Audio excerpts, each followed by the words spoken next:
Budget पेश होने से पहले आज मोदी कैबिनेट की बैठक होगी। कैबिनेट की बैठक में बजट को मंजूरी दी जाएगी और इसके बाद वित्त मंत्री निर्मला सीतारमण संसद के लिए रवाना हो जाएंगे।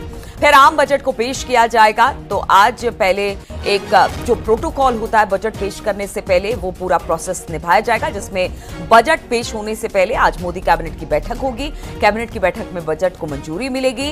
इसके बाद वित्त मंत्री निर्मला सीतारमण संसद के सदन पटल पर बजट को रखने वाली है।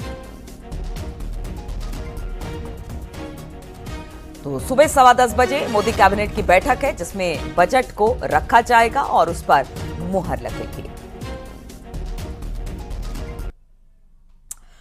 और महिलाओं को हम कैसे छोड़ दें? बजट से महिलाओं को बहुत ज्यादा उम्मीदें हैं। उनकी क्या मांग है, उनसे बात की हमारी संवाददाता नितिका दीक्षित ने।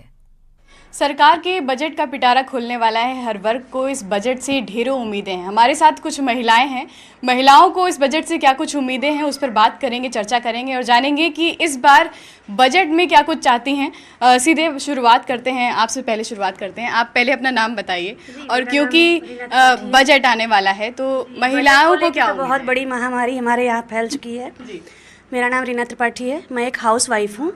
बजट बजट अगर देखा जाए सबसे पहले हमारे किचन से शुरू होता है, जो कि आर्थिक चीज़ें हमारे जैसे तेल हो गया, मतलब किचन का ग्रोसरी, बाकी स्कूल के खर्चे हैं, चिकित्सा है, और भी हमारे जो डेली के हैं। तो मतलब सरकार को चाहिए कि जो आम आदमी है, जैसे जिसके पास रोज़गार है उसके लिए तो ठीक है, जो नहीं, जिसके पास व्यवसाय कुछ है तो वो क्या करेगा। आम इंसान डेली कमाता है, कुछ हमारे जो हमसे नीचे हैं, लोअर वाले हैं, तो वो डेली ला रहे हैं, डेली खा रहे हैं। अगर उनके यहाँ आकस्मिक कोई ऐसी घटना हो गई तो वो बेचारे क्या करेंगे। क्या आपको भी लगता है कि कुछ ऐसे प्रावधान इस बार बजट में होने चाहिए जिससे सरकारी क्षेत्र हो या निजी क्षेत्र हो, महिलाएं आगे बढ़ें? जी, मेरा नाम प्रतिमा तिवारी है। रोजगार बढ़ना चाहिए, क्योंकि महिलाओं के एक आदमी कमाता है, इतने लोग खाने बैठते हैं। इस वजह से महिलाओं को यही है कि उन लोग को भी कुछ नौकरी चाहे जो भी है कुछ दिया जाए उन लोग को भी, क्योंकि एक की कमाई से घर में नहीं चलता है। एक कमाने वाले हैं, 10 लोग खाने वाले हैं। इस वजह से महिलाओं को कुछ ना कुछ रोजगार देना चाहिए।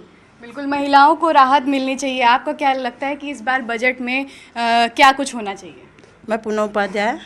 बजट में तो हम लोगों को बहुत उम्मीदें हैं निर्मला जी से, और चाहिए भी, क्योंकि सब जैसे बजट आता है इसका मतलब दाम हर चीज़ के बढ़ने ही बढ़ने हैं। कोई हम ये उम्मीद नहीं करते इस चीज़ का घटेगा। तो दाम, पहली बात तो जो है सो है, घटना तो मुश्किल है, लेकिन कम से कम जो है वो मतलब रहे, स्थायी तो रहे उसमें।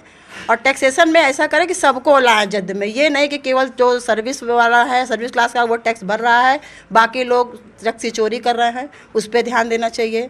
और आय के स्रोत बढ़ावें ताकि हम लोग इस तरह से परेशान ना हुए। और शिक्षा भी चाहिए, स्वास्थ्य संबंधी, उस पर भी उनको अपना पूरे बजट में ध्यान देना चाहिए।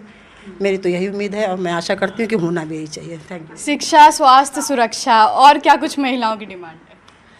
शिक्षा और स्वास्थ्य बहुत बड़ी, सबसे बड़ी डिमांड ये है, क्योंकि ये आजकल मिडिल क्लास हो चाहे अपर क्लास हो चाहे लोअर क्लास के लिए बहुत सबके लिए ज़रूरी और सबसे ज़्यादा खर्चीला है।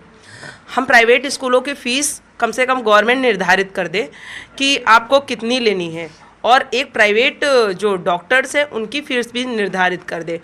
और जो दाल चावल आटा का मूल्य भी है, तो मैं सोचती हूँ कि निर्धारित होना चाहिए कि इतने किलो हो गए, इससे ऊपर नहीं जाएंगे। कम से कम सरकार के पास इतना भंडार तो होना चाहिए कि उसका एक मूल्य निर्धारित हो। ये नहीं कि दाल 200 में पहुंच गई तो आप कहते हो कि बच्चों को प्रोटीन दो, कैसे देंगे प्रोटीन। और एक चीज़ और कहना चाहती हूँ कि महिला वर्ग को कम से कम रोज़गार की व्यवस्था ज़रूर करनी चाहिए, क्योंकि वही घर चलाती हैं।